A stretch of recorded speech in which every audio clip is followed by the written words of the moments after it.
Welcome to No Question About That. This is United Inc., our finance show with Jamie, also known as Subprime Goals on Twitter, X. How's it going, Jamie? You're just back from Australia. Yeah, that's right. I had a good couple of weeks in the sun. Also caught some torrential rain, so almost Nice. like Manchester. Oh, yeah, almost. Yeah, absolutely. Yeah. Sydney, Manchester. Well, there's bridges, there's water, Exactly. Very good.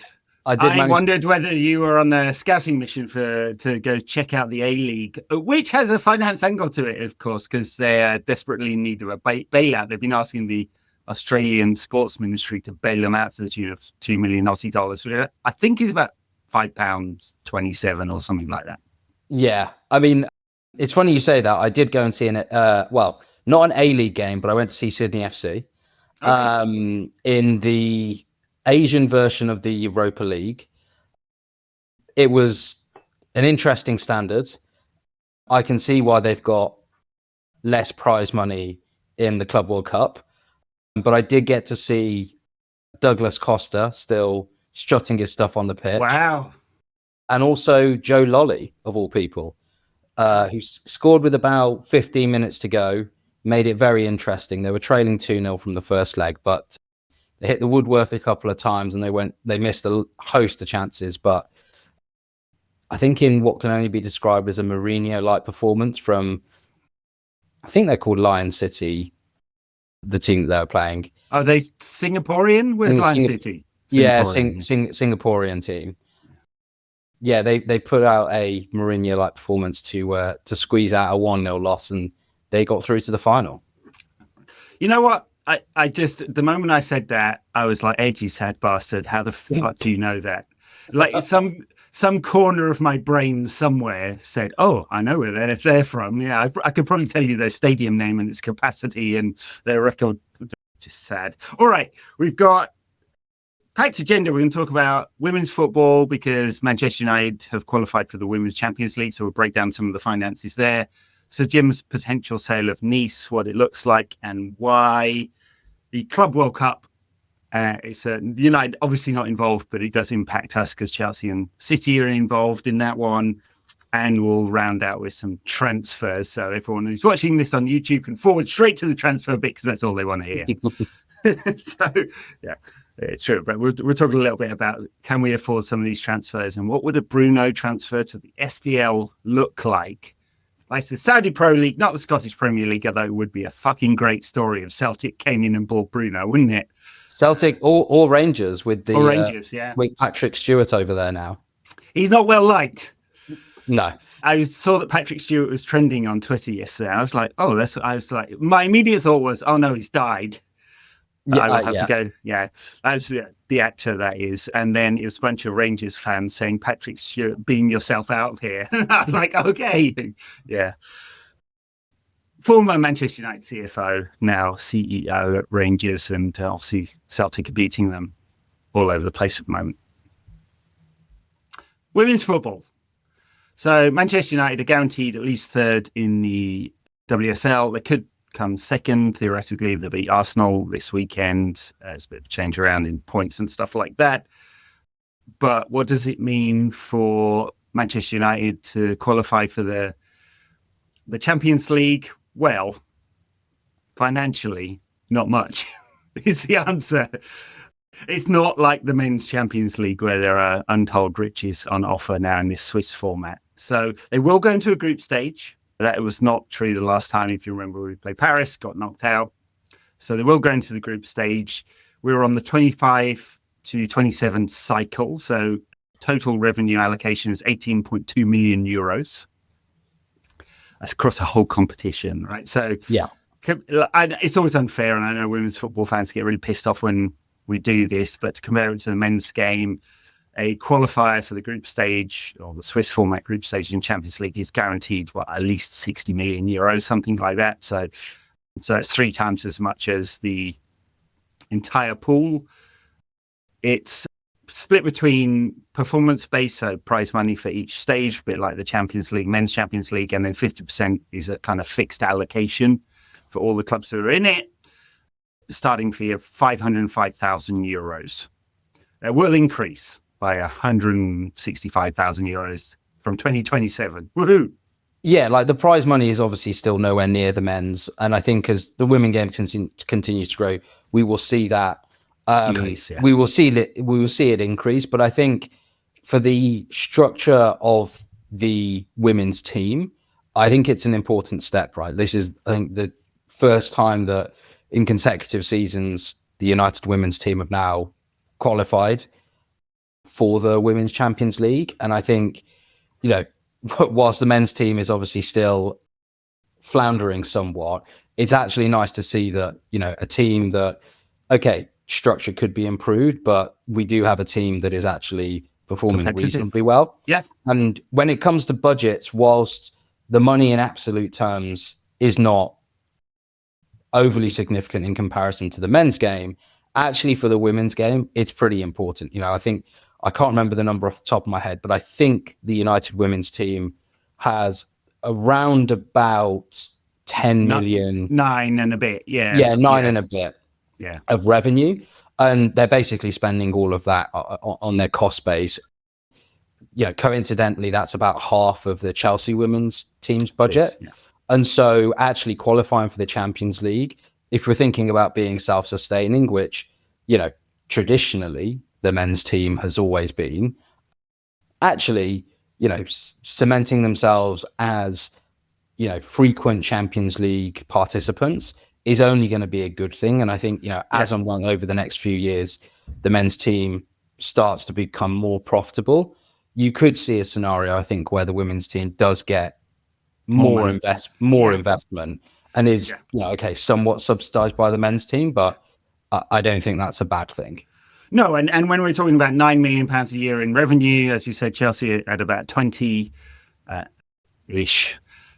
It doesn't take an awful lot. And all of the teams, well, not all of the teams break out their revenue and how, but those that do, you can see there's cross-subsidization. It's almost always through kind of commercial deals. So they allocate a portion of the front of shirt sponsorship to the women's team and say, hey, this is the license fee, if you will, for having the front of shirt sponsorship for the WSL and the various competitions. So back to Champions League, 505,000 fixed, 60 for a win, 20 for a draw, and it could be up to 180 for different bonuses going through. So you could see a scenario in which United make 2 million, 1.5 to 2 million euros out of this. That's a 10 to 15% or maybe even more increase in revenue just from participating, but also the status and all of that. And could, you know, it is Mark Skinner, for all the criticism he gets as a manager for being, well, let's say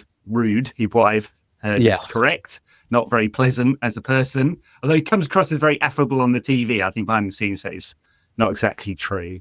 He has done a good job given that the budget is half of what Chelsea's is, and City break theirs out, so United's budget is about comparable. Arsenal don't. Yeah, it's kind of interesting, that one. They don't, because they've been filling Emirates, so you'd imagine their budget is quite good, although it's discounted tickets, so it's not like they're pulling in £6 or £7 million on a match day, as United or Arsenal would do. Yeah, and on this revenue point as well, I think, you know, if the United women's team are perennial Champions League participants, when you think about the commercial deals, you know, that point about, you know, cross-pollination on partnerships going forward, obviously Mark Armstrong's now in situ, that could be something else actually that the club can take advantage of. And I think when you know, do you get the men's team firing as well, having both a men's and women's team that are always consistently near the top of both games, that's going to be an incredibly powerful thing to I think a lot of commercial partners. Yeah, well, I think that's absolutely right. There's demonstrated interest. The World Cups generally sell out. The Arsenal are selling out their stadium. Barcelona have had 100,000 people at Camp Nou when they were playing there for the women's team. There's it's obvious there's a market here. And it's up to the clubs and the FA and other participants to really market it. And I know in the States, the NWSL, which has sort of been, you could say, the premium league over the last decade, they are worried about there being a drain of players out of the NWSL to the WSL and other European leagues to the amount of growth there is in European women's football. I mean, overall, as a package, the NWSL is quite a bit bigger than the WSL, but there's more teams being established longer. But the contract cycles, if you look at the WSL, so the latest one was 26 and a bit million for this 3-year cycle. We're 2 years into it now. The one after that, let's just assume it's going to be bigger again because of interest and growth and stuff like that. So I think we are seeing a shift in power away from North America to Europe, and particularly England, and sort of related but unrelated non-financial fact. I think the other assumption is that basically all the clubs have just copied the academy system. So we're going to get a flood of really talented women's players coming through in the next few years, which is almost certainly going to increase interest as well as the standard improves. Totally. And the one thing that I think is really noticeable is the amount of girls that are going to watch the women's game, and I think that's only a good thing. And like you say, through cycle, particularly with the draw of United, that's got to be a great thing. And I know it seems like a long time ago now, but when the new stadium plans were announced and unveiled, Omar did have a nod to say that hopefully the women's team would play there. Now, look, if you see a women's team fill a 100,000 seater stadium in England, I think that would be a huge step for the game. Maybe that's another area where United can start to pioneer like we always used to. Absolutely. I think there was a sense, because obviously the women's team played at Old Trafford at the weekend, 31,000 people turned up, which is not bad. Not full, obviously, but not bad. And the previous criticism had been that they just didn't push it enough. I mean, the 9,000 people turned up to the opening day of the season at Old Trafford against Everton. 9,000 people in Old Trafford, not really an atmosphere. Yeah. And the club just needed to push it more and get people coming along and give people a reason to go. And, there's an affordability thing. Tickets are much cheaper than the Premier League. So there's that. But also, it's a good standard of football, right? Go ahead, support your team, nice day out, family day out. You can afford to take everyone. And you've got international, like you say, the standard. You've got multiple internationals playing, both England and, further afield. And the one thing I have noticed is on that point of them pushing it, on the United app, I am seeing a lot more references on push notifications to the women's team. And I think that's only going to be a good thing. And, as the more that it can get into the psyche of quote unquote, a normal United fan, I think the better. Yeah. Headroom for growth as you think about it, if you're owning a business, right? Where's the growth coming from for Manchester United as a whole club? Well, commercials been flat for years. Match day's pretty much tapped out without increasing prices dramatically. Very unpopular. Broadcast is kind of set in stone. We've got this cycle. We'll see. Champions League's grown a bit. So where's the growth? Women's football is a very good candidate for that. Totally. All right. Well, not a smooth segue, but talking of Sir Jim and pushing things, Sir Jim may be pushing Nice out of the Ineos Sport Group portfolio. I'd heard rumours of this months ago that this was going to happen, but the Athletic run a piece in the past week saying he's definitely on the market. 300 million euros is the sale price. I think it might have been a bit lower, 250. A bit lower, 250. All right. Yeah. I mean, it's changed down the back of Sir Jim's sofa. Is that? He's probably spent more on a yacht. Yeah, true. Actually, we could look into that.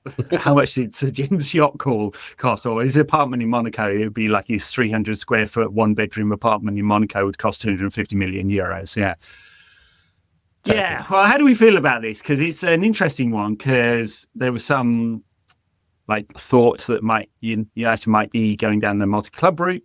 Yeah. Lausanne, Nice. This is obviously going to be a smaller portfolio if Nice is on the way out. A lot of trouble in French football at the moment. They don't have a TV contract, not proper one anyway. DAZN were going to show some games, and then they weren't, and then it collapsed, and everyone's no one wants to broadcast French football anyway, because Paris Saint-Germain win it every year and will until the end of time, until Qatar gets bored. So how do we feel about the sale? Yeah, so I would break it down into two things. I think it's one, overall Ineos sport / Ineos football strategy, as you say, and then two, are there any things that we can read into from implications for a Man United ownership as well? So on the first one, like the multi-club ownership implications, look, I wouldn't rule out multi-club ownership at an Ineos level from here on in. I think that the important context here is, Nice at the start of this season was forced by UEFA to be put into a blind trust. Yeah. And so that was basically to prove to UEFA that Ineos could not overly influence two clubs that were participating in the same European competition. So I think as soon as that was set in stone as a ruling, I think that's when, soft conversations began in terms of that Nice being on the market and seeing what they might be able to kind of fetch for it. Does it rule out multi-club ownership altogether? No. I think what it may do is just change the course of what that looks like. So if you look at, say, the City model, the City Football Group, they really have effectively a cross-continental footballing structure. So they've got teams in North America, Australasia, I think they have in South America as well. Yeah. And that way, at the moment, you don't necessarily run into any issues with UEFA or FIFA rulings. Question mark, as we think about the Club World Cup, which I know we're going to come on to, as some of those clubs potentially start to compete in the same competition, will you run into that issue? So I think it may just be a course correction. Obviously, I think Ineos are also looking for almost a director of sport type role. There's been talk whether Jean-Claude Blanc is going to go into that and kind of cede his position as chairman of United. So I wouldn't necessarily rule it out. I don't think, do I think that Nice was a big part of the play for Ineos's ownership of United? Not really. I think all the signs that we're seeing is United being a self-sustaining club as a business again. There might have been some things that could have been done, but I'm not sure it was really a big part of their plan anyway. Yeah. I think the more interesting thing is on the deal price. That 250 million euros. I can definitely see how, as you said, with the TV deal at the moment in France, I could see how that's punchy. However, I did see that Lazard was on the ticket. For those not aware, Lazard is a US investment bank, and they are renowned for being incredibly good at negotiating transactions and getting the fees that their clients want. Yeah. And it's interesting it's a US bank, because it wouldn't be a surprise if it's not another US investment or sports group that buy it with the punt that $250 million, you can it's a big market. It's one of the European big five. If a TV deal comes along, if French football can sort itself out, if they can find a way of it being competitive, it's one of the more competitive clubs, constantly in position for European football. This is part of the reason why you say it was kind of hard for Sir Jim to have control, although, blind trust, nod, wink, we know exactly how that works. Of course, he didn't have any, words. He just turned up at Nice games and insulted the Nice fans. That's all he was doing. So, but yeah, it is interesting. It's a US bank, because it might tell you about where Nice lands at some point. Totally. But it is interesting multi-club ownership, because Girona, Troyes, Savio, City last summer. Now, Girona are 45% owned by Citigroup, not fully owned. That gives them some measure of plausible deniability. It was just completely coincidental that Savio was loaned from Troyes, never played a minute of football for Troyes, their record signing, to Girona, and was able to transfer from Girona for what looks like an extremely reasonable price to City. and not get into trouble with UEFA because, of course, he actually transferred from Troyes, not Girona, despite never having played for Troyes ever. Yeah. Look, I'm not going to comment on City. I think there's too many question marks around City at the moment. But I think one thing that the Ineos group have done so far, I think, with United is they've really tried to toe the line of the regulations. They have. And they've made it, I think they've made a concerted effort. Go back to last summer. It was very much, we're going to sell before we actually put pen to paper on someone that we buy. And clearly that was all for, PSR reasons as well. And I think, United do pay very close attention to their PSR position and try not to, flaunt the rules in any way, shape or form, kind of because they don't need to. But, I think they do have a bit of credence there, and they show respect to the rules. On Nice, though, I think, if you look at a team like West Ham, that's actually, if I was working for Lazard, that would be a very good marker in the sand for me. Like, it's a similar sort of revenue base to Nice, similar sort of European records. Their valuation was something in the region of 700 to 900 million sterling at their last fundraise, or the last investment that was made. And so, if you get that 250 million euros, if we think about, we've previously talked about the Glazer ownership and how the shares are broken up. You've obviously got Joel and Avi as a block. You've then got the four other siblings. If you look at Edward Glazer, his shareholding is worth around about $340 million. So, a shade under 300 million euros. I thought it was also interesting that he was the Glazer that was in attendance at the Arsenal game in early March. Yeah, we never see him. Yeah. What was that all about? West Ham's interesting because, of course, they're in this kind of complex ownership structure. I think everyone assumes that, I just had to look his name up, Daniel Kotinski, who's trying to buy Royal Mail, is going to become the full owner, and that is tied to the covenants and the contract with the Olympic Development Authority in West Ham over the Olympic Stadium. They will have to pay a massive fee if the club is sold before 2026, I think I'm right in saying, and not if it's after. I mean, they're paying like £1 million a year rent on that for the next 100 years, that stadium. Incredible deal. Just incredible deal. Whoever negotiated that one, well done. Just not for the taxpayers of London. And anyone who lived in London in the development period up to the 2012 Olympic Games will know exactly how much was on the tax bill. Yeah, I was in the area. Yeah, and could you get a train during that time? Absolutely, you could not, because they were constantly developing it. All right, they will not be using any trains, by the way, in the Club World Cup this summer, because they basically don't exist in the US. They will be crisscrossing the continent in planes and pumping as much carbon into the air. But how much money will the clubs make out of the Club World Cup? This is kind of a bit tangential to United, but City and Chelsea, City don't need it. The money, that is, Chelsea kind of do. There is $1 billion on the table. That's the prize money, plus another 250 million, or if you read the FIFA press release, up to $250 million in solidarity payments to world football. This is, well, if you were cynical, Jamie, I'm not, don't know about you, you might say this is a bribe to various federations around the world to make sure that they're happy with this World Cup happening.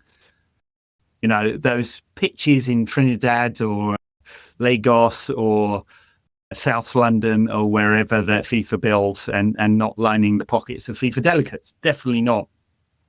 So I note, however, it's very interesting. The FBI has a whole section on their website about how FIFA is a criminal organization. I don't believe that at all, but the FBI does. I don't know if that investigation is still ongoing.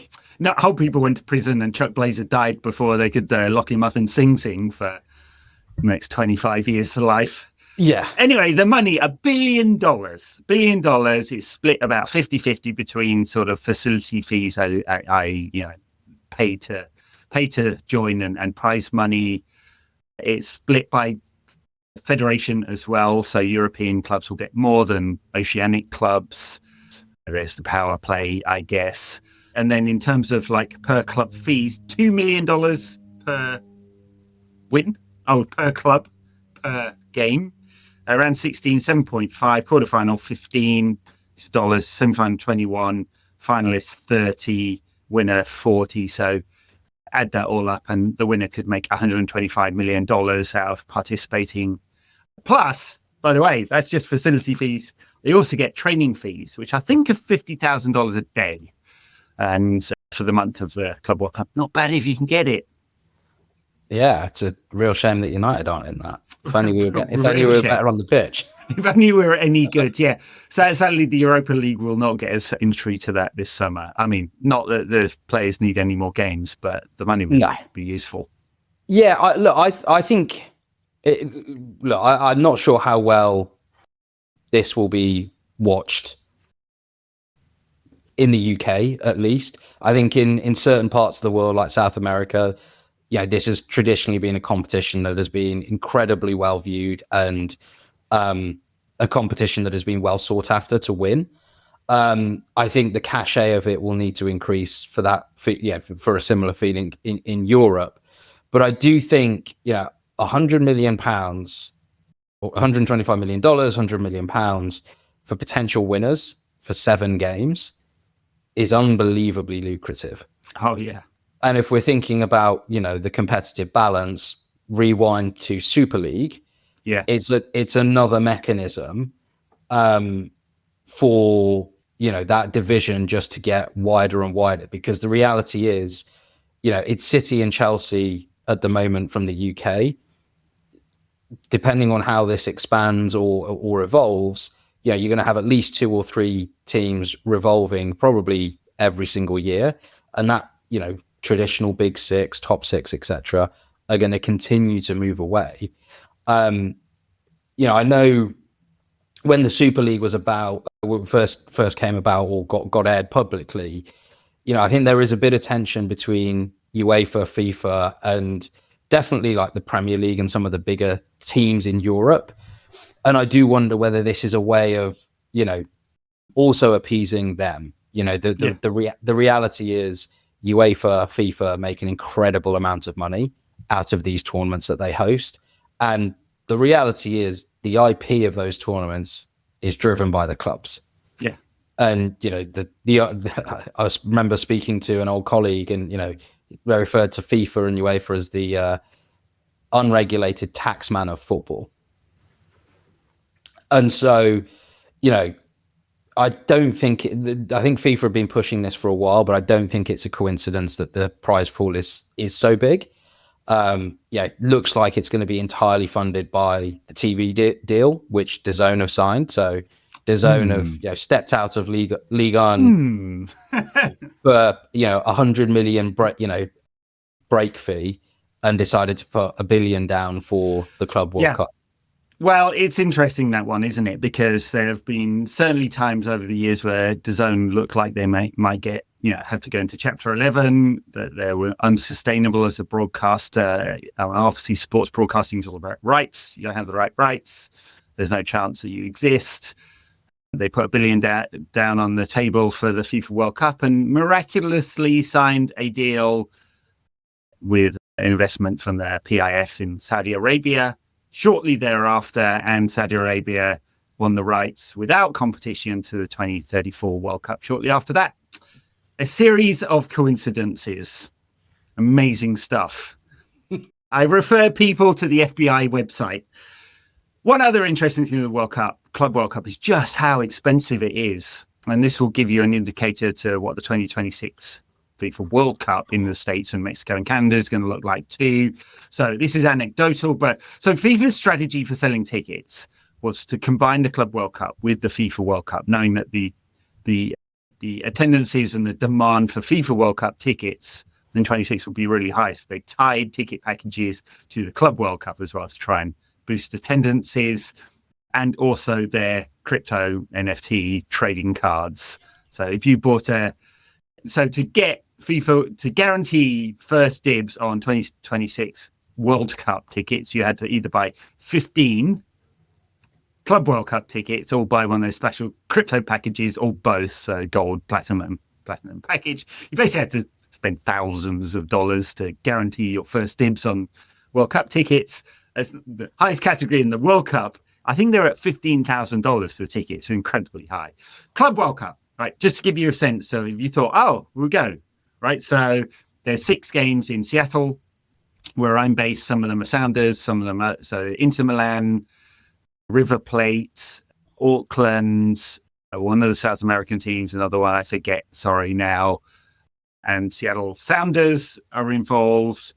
I was just looking it up the other day, River Plate versus Inter Milan. I thought, hey, kind of interesting game, but don't really care about the Sounders, but I'd like to go see that. Cheapest tickets, $70 plus tax, so it's 10.5% in Washington State, plus facility fees makes $348 for a family of 4 if you're going to do that. Plus, obviously, transport, food, beers are typically in the Lumen Stadium about $15 each. Hot dog about the same. So add it all up, and you've probably got a $500 day out for a friendly between 2 teams you don't really care about. And surprise, it's half empty. Yeah. And I think FIFA may realize that this at some point. We've only got 2 months before it kicks off on the 14th of June, which is coincidentally Donald Trump's birthday and also the date on which a massive military parade is happening in Washington, D.C. These things all fall together amazingly well, don't they? What planning there is. But it's incredibly expensive. And if you're coming from out of town or from abroad, if you're a River fan, you're going to be spending thousands and thousands of dollars to go see this. And I suspect there will be quite empty stadiums as a result. Yeah, and I was kind of surprised by the strategy of linking it to World Cup tickets. Like, I don't know if you've been to a World Cup, but I went to the last one in Qatar. And I've got friends who have been to like every international tournament since about 2010. I actually don't think it's that hard to get tickets for those international tournaments. Like, if you look up when the ballots are and you have a group of you applying, it's pretty achievable to get a decent number of tickets. So it was a weird it was a weird carrot to hold, particularly when it's so early on and you don't know all the teams that have qualified, et cetera, et cetera. I'm not sure it will do anything to help the overall ticket sales for the exact reasons that you've outlined. And I think I do wonder whether, us sitting in Europe is a bit of a disadvantage to truly understand and get the strategy. Because to your point, I think, teams from Argentina or fans from Argentina and Brazil may be willing to pay that sort of money. But, as we think about ticket prices and dynamic ticket pricing, I do wonder whether they could have had a strategy which was a bit more relevant for each continent that's participating. Well, right. Yes. And it would be a shame for FIFA, like I care, if this was embarrassingly empty, some of these tournaments. They may well do something about that. Obviously, they have been quite willing to sort of create rules on the fly. Into Miami have qualified somehow for winning. Like MLS is weird because they have a league season and a playoff season. So they won the Supporters Shield, which is the league season tournament, but everyone recognizes the playoff winners as the winners. And obviously they were knocked out of the CONCACAF Champions League by Vancouver Whitecaps the other day, which Canadian fans obviously loved, given the, let's say, political tensions in the world at the moment. Yeah. So we'll see. I imagine for the World Cup in 26, there's going to be huge demand. I mean, American fans traveling en masse anyway. There is, you could say, a massive amount of sort of grassroots support for soccer in the States. It doesn't translate into MLS TV rights, but does the supporters who turn up. You get 65,000 at Atlanta. Seattle Sounders will get big crowd, so will the LA and the New York teams, right? So there is a mass grassroots support for the game. Doesn't necessarily transfer into TV rights. That may come later, although MLS signed a 10-year contract, which they may regret at some point. Yeah, I imagine with Apple. Yeah. So, yes. All right, Gianni.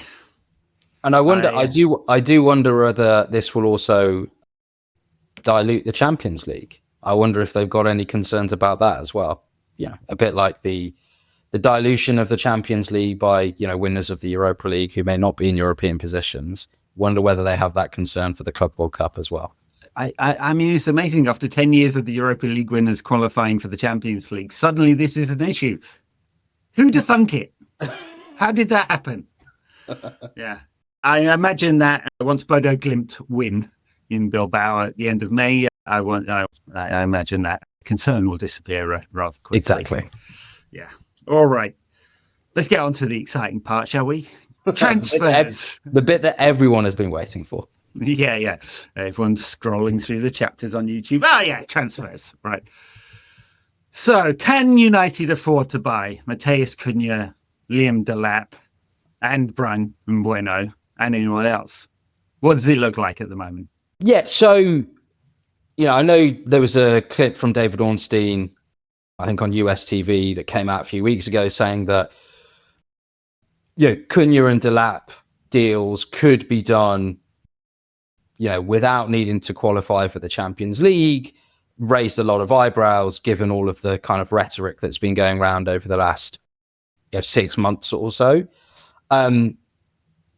If we take Cunha and Delap, I think the reason why there may be a thinking that United could get the deal done is if you think about those those players that have expiring contracts. So, I'm now saying it's infamous. Capacity to spend versus ability to spend. The 5 players, which includes Tom Heaton,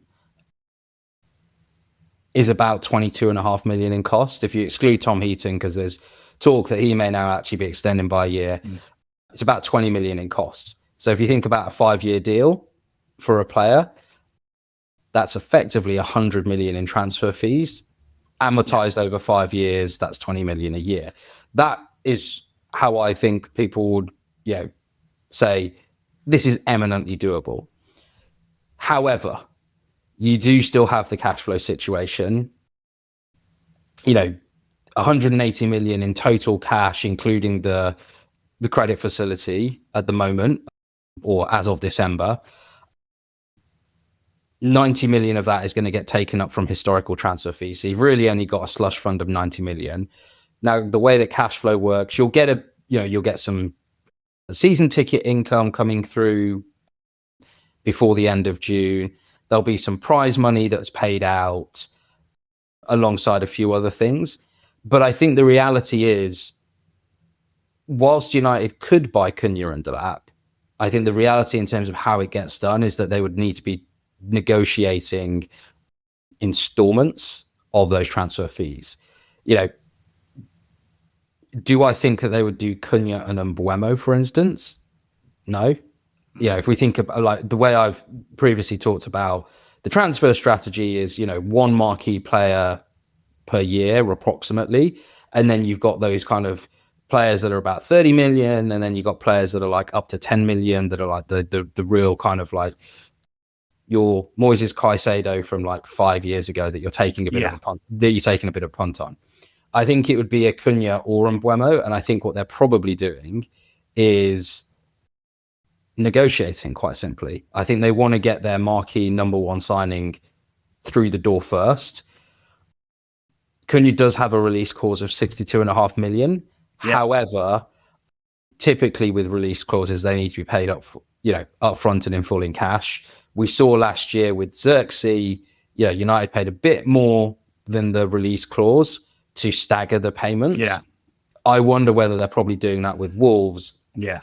Wolves will be playing hardball on that because they have financial issues of their own, and so they kind of do need cash flow. But to me, if I take a step back, it's nice to see us looking somewhat organised. Does seem like it, doesn't it? Yeah, I'd be really shocked if another club came in and paid Cunha's release clause all up front. I mean, it doesn't, like under Premier League regulations, it doesn't have to be, right? No. I think the issue that people kind of make the assumption is based on La Liga release clauses, where pretty much every player has a release clause. I think maybe, in fact, they have to under La Liga regulations. And then that has to be paid up front by a third party. So you get this weird dance where effectively the bank floats the transfer and then the bank floats a transfer for the player, and then the club pays that off, and it's this kind of weird roundabout that we saw with under Herrera for a while, if you remember, the imposters, and then we did the deal the year afterwards. I tell you, that is just an amazing story of all the weird football stories. It's a great one, but yeah, United will get Cunha and they'll stagger it in installments, 100%, because there won't be another club that will just pay up front to Wolves, and everyone knows the fee is 62.5 million. So effectively, it comes down to the player's choice. And could another club come in and offer him more money? Sure, they could, but he's going to get a good wage at United. It'll be 200 grand a year. It'll be 200 grand a week. It'll be double his. A year would be something. A year would be very good if he wants to take that just for the pride of playing for Manchester United. That's perfect. Yeah. It'll be a couple $100 grand a week. They'll double his current wage. Yeah, it'll be a good deal for everyone all round. And United will get guaranteed goals. If not a perfect player, but you wouldn't expect it. We're about to finish between 15th and 17th in the league, probably. And you wouldn't expect us to be able to sign perfect players. No, totally. And I know on that point as well, like if I look at this just objectively, take my fan hat off, 62.5 million is a lot for Cunha, in my opinion. For the output, yes, it's high. Like, yeah, it's high. But I think, and again, I'm harping back to last summer quite a lot. I think we saw last summer that, in order for United to secure deals of good players like a Euro, they actually still had to push the boat out a little bit.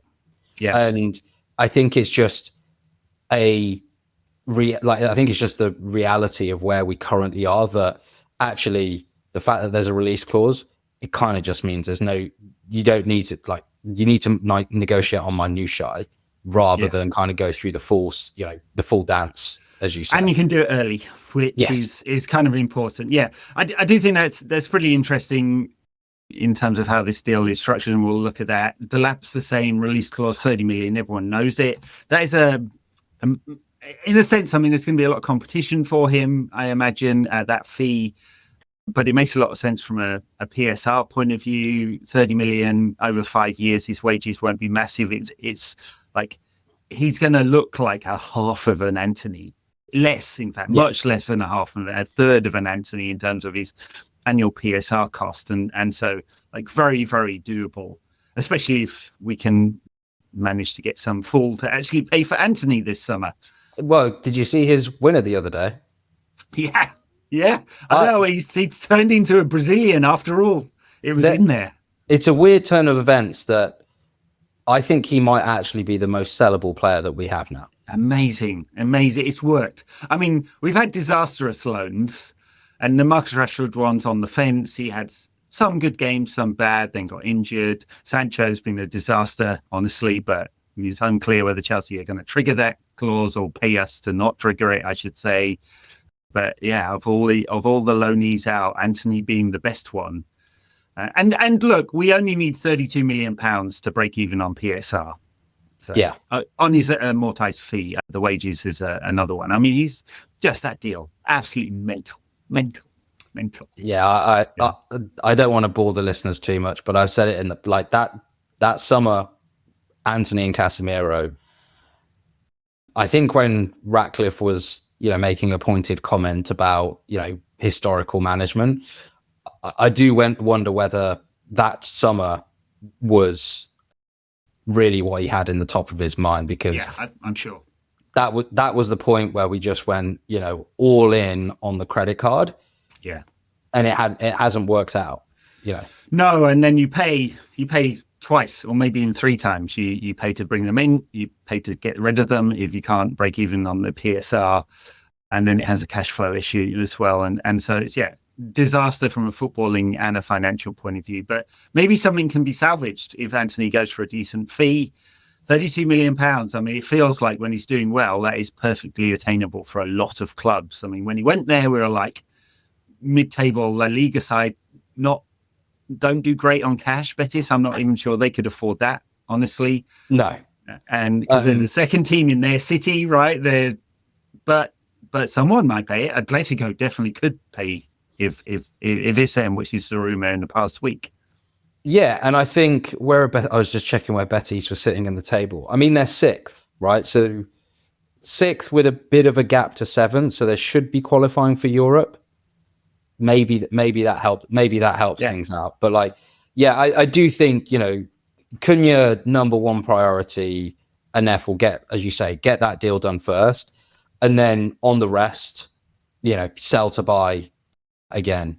Yeah. Rashford, Antony, maybe Casemiro. Saudi Pro League. If you can't have Bruno, but we do have this other great Brazilian who's now, putting in worldy performances. Yeah. By the way, it's one of the things that makes me feel confident about Amorim. It took him a few weeks. I know this is the finance show, but it took him a few weeks to work it out. But it's now got Casemiro playing in a much more limited, or let's say efficient manner, where he's not running all over the pitch and suddenly he looks a good player again, because he always was a good player. His just legs went. And so, he is, in terms of his annual PSR cost, he's £15 million on the PSR and about the same again on wages. From a financial point of view, not a bit more. If not a bit more, actually, Capology has it at about 18, doesn't it? And plus the bonuses, the signing on bonus, which I'm sure was quite hefty. So there's a very good financial reason to move Casemiro on this summer, even if it was with an impairment charge, and because it will net out with the wages and all of that. If you believe you're getting some other midfielder coming through, either from the academy, unclear whether anyone's quite ready there, or coming in from elsewhere. But his performances of late doesn't half help, both either for United on the pitch or the shop window in the transfer market. Totally. And fingers crossed he can put at least two more good performances in, the first one being on Thursday. Yes, please. Yeah. Just enough to get through, lads. Yeah, exactly. All right. Talking about the Saudi Pro League, rumours yesterday that Al Hilal this is Neymar's club, were interested, or formerly Neymar's club, of which he played about 4 games after his €200 million. I would check the receipts on that one, lads.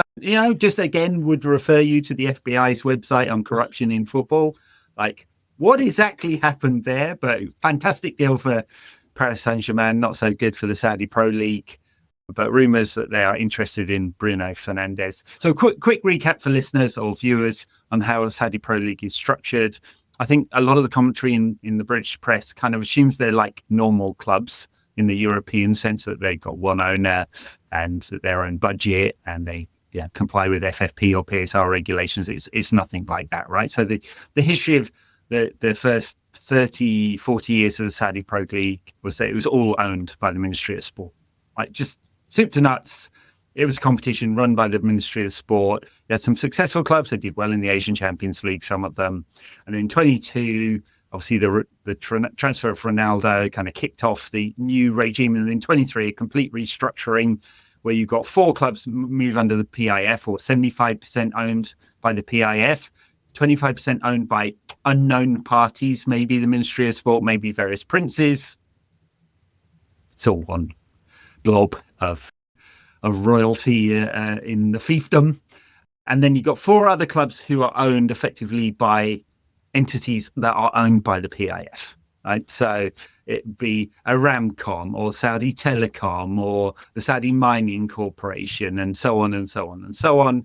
Right? So they're effectively owned by PIF, as well as another coming up from the second division. So that'd be 9 of the 12 that are effectively directly owned by the PIF, and the rest of them are owned by the Ministry of Sport.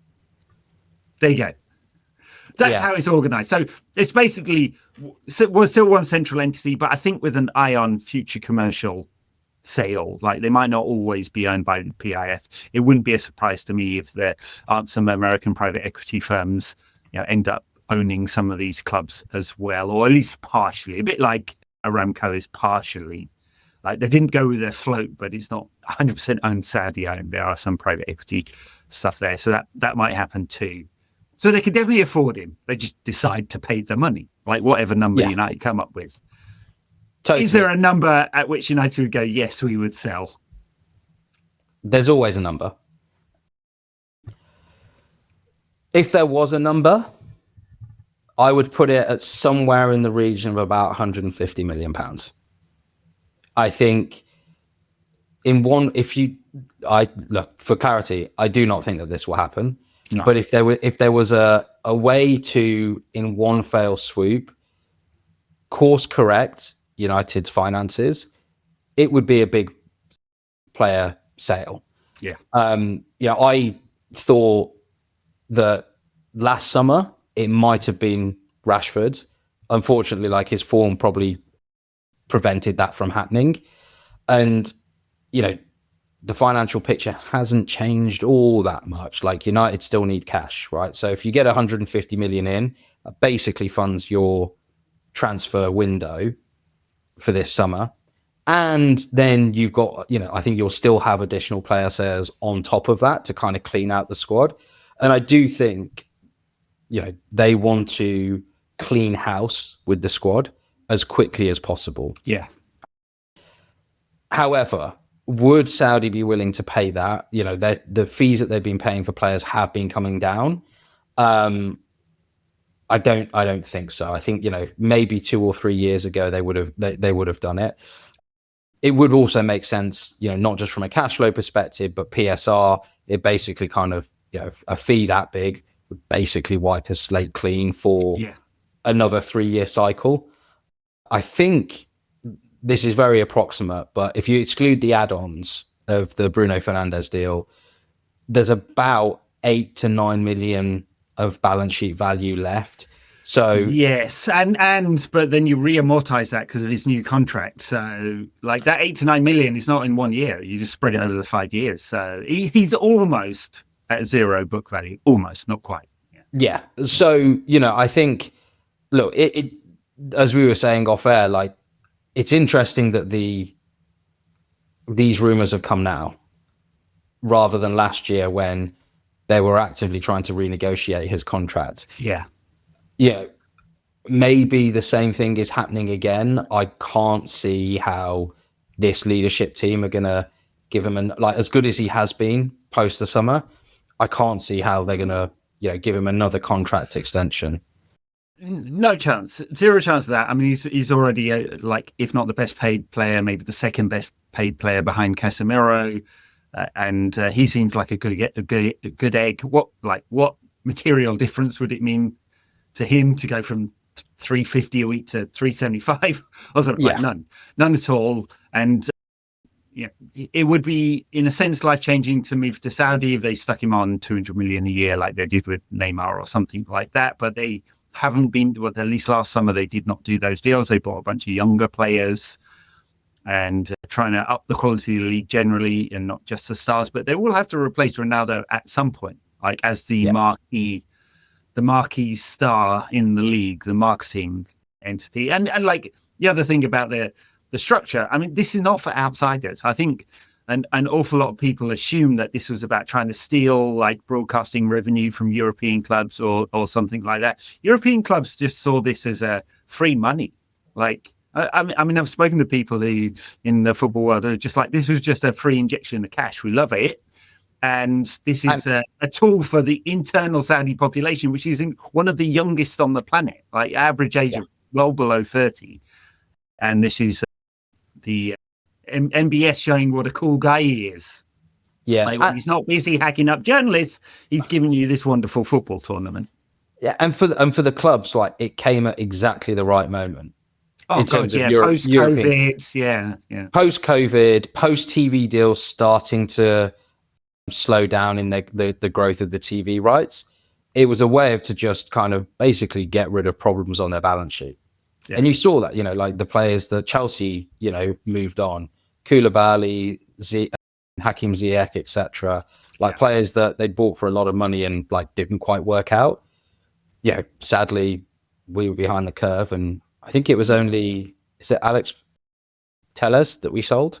Yes, for not very much. Yeah. Yeah, like that was the end. Mind you, like, hey, let's play this scenario out. So Big Sir Jim has a $5 billion petrochemicals refining plant that is being built in Saudi Arabia right now, right? Partnership with Aramco. He's got relationships there. Like, hey, here are some of my shiny toys. Bruno's not the one. I mean, I'm sure they would love him, but as you said, second prize, Casemiro. Look at his look at that cute little face he's got. He's such a nice personality. He'd be good for marketing and for football. He would round out his career with a mega payday, and we'd clean the books. Yeah, and he's got I'm surprised how big social media following Casemiro's got. I didn't expect it at all. Bring in a South American fan base. Post Neymar loss, you'll potentially get some Brazilians watching the league again just to see, the last bits of Casemiro's career. It would be, financially, I think it would be important. The one, and I don't know why I've been thinking this, but in the last few weeks, as he has started to improve his performances, there is an element of me who's like, God, there's a lot to be said for experience and know-how. There is. And we don't, as much as I do advocate, the traditional United way of blooding through, a lot of youth, infamously, whilst you don't win anything with kids, that 96 team wasn't just full of kids. No. And so that is an area where, as we think about transfer strategy, I do wonder how they're going to play that one. Because from a footballing point of view, I wonder if Amarim's now would be thinking, yeah, I'd like to keep him for that experience. For a player that might not play every, you can play 50 odd games. I mean, part of the reason why he's improved is, of course, he spent quite a bit of time on the bench and got a good rest over the winter. And like the change in tactics, the rest might not happen next season. We cannot play the way we're playing next season. I mean, Amarim knows this, right? Yeah. We don't win the Europa League and we start next season losing half of our games. He'll be gone before Christmas. That's just football, right? I don't want that to happen. Yeah. For no particular reason, I have quite a bit of faith in him. Maybe it's just he's charismatic. Maybe you can see that something is happening. I'm not sure. We are still losing half of our games, which is fucking disastrous for United. Yeah. I was at I know we're straying a little bit from the finances, but I was at the game on the weekend against Brentford, and it did strike me. Like, I've not been to many away games, but I was like, for a team that is continually losing, and look, I know we've got something to hang on to with the Europa League, it's never ceases to amaze me how much support he has. Yeah. But I think it's a good thing. People recognise that he's got a bad hand. But I do think my big worry is, as you say, next season, if we have a good transfer window and we course correct the books a little bit more, will they be willing to take a penalty fee to relieve him of his duties if the performances don't turn? Again, going back to those interviews in March, there was one comment that Omar Barada made. I think it was to the BBC, and it was about the transfer strategy. And he did say, we're buying players that can play a multitude of systems, not just one. Which is very sensible. Yeah. Very sensible. But I think it was the only time that I've heard anything from this leadership kind of put a comment out there which would potentially raise a question as to, Amarim, you do have to, at some point, you do have to start performing. Yeah, absolutely. And they didn't replace Dan Ashworth, but I think they've moved his duties around, and you can see that Omar Barada is taking up some of the operational stuff. Wilcox is highly involved both on the squad planning side of things, which is something that's just been a disaster at United for 10 years now. And on the transfer side of things, Christian Vivel is coming as full-time. That's our team. Doesn't seem like they're going to reappoint, although we could get surprised. They don't leak so much, United, anymore. Now it's Ed Woodward and his bottle of wine, not in situ.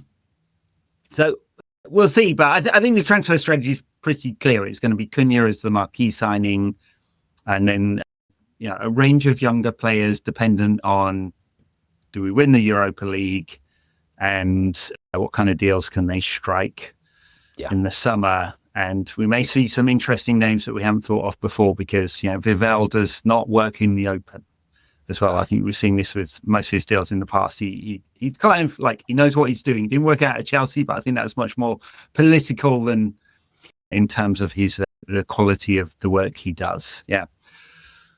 All right. Nice one. Nice one. That a lot of stuff going on in United in terms of finances and around the world. But Jamie, Subprime Goals, welcome back to Blighty. Thank you very much, Ed. And we'll get some more podcasts out for everyone in the coming weeks. Thanks, everyone. Bye now. Bye.